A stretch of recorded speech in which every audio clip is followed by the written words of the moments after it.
Maintenant cette petite introduction passée, je vais vous parler des 2 pièces auxquelles j'ai pu assister. La première pièce à laquelle j'ai assisté s'appelait Sakasaki Dewa no Kami par Yamamoto Yuzo. Et la première représentation a eu lieu en 1921. C'est une pièce historique, c'est-à-dire basée sur des faits historiques avec des personnages plutôt dans le style samouraï. Le contexte de l'histoire, comme je l'ai dit, est donc historique.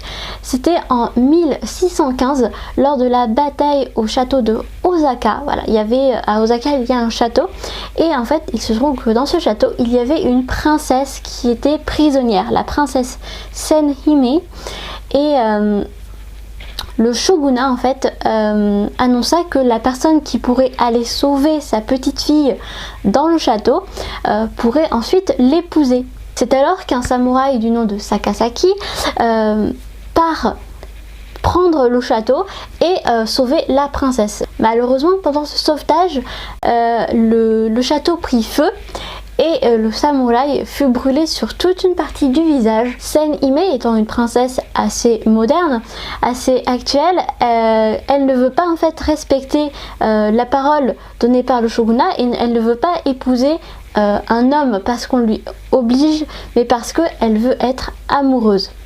Et il se trouve que sur le chemin du retour pour Edo, elle tombe amoureuse d'un autre samouraï jeune, beau, qui sait bien pêcher, qui sait bien tirer à l'arc, etc.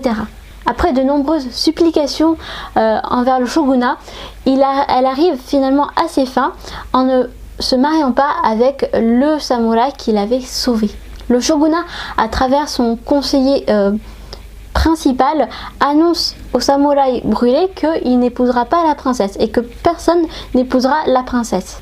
Le samouraï est très déçu bien sûr puisqu'il a sacrifié une partie de sa vie pour elle, mais accepte finalement le fait qu'il ne puisse pas l'épouser. Cependant, l'année suivante, il apprend que la princesse va finalement bien se marier avec ce fameux samouraï jeune, beau, etc. Et donc qu'il s'est fait duper. Son honneur étant mis à mal, il décide d'attaquer le cortège des mariés pour les tuer. Mais n'arrivant pas à ses fins et sentant le déshonneur sur sa maison, il décide finalement de faire seppuku, c'est-à-dire de se suicider. Cette pièce a 2 caractéristiques principales qui correspondent aux 2 personnages principaux. Dans un premier temps, on retrouve beaucoup le thème de l'honneur des samouraïs, c'est-à-dire que quand il y a une princesse en danger, eh bien le samouraï va aller risquer sa vie pour sauver la princesse, et à côté de ça, quand il sera déshonoré, il n'aura pas d'autre choix que de se suicider. Et le deuxième thème principal, en fait, c'est la modernité de la princesse Senhime. En effet, au Japon, le bien commun est plus important que l'individu.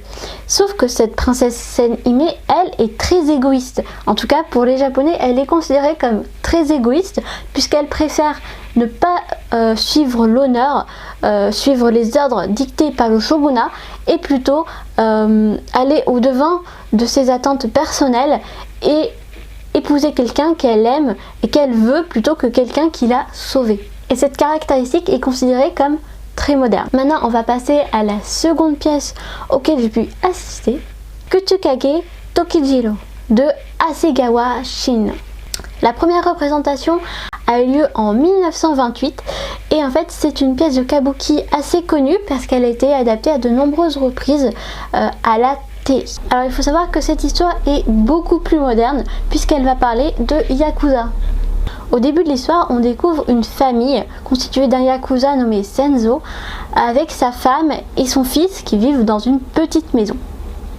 Sauf que ce fameux Senzo est un yakuza et qu'il a de nombreuses dettes.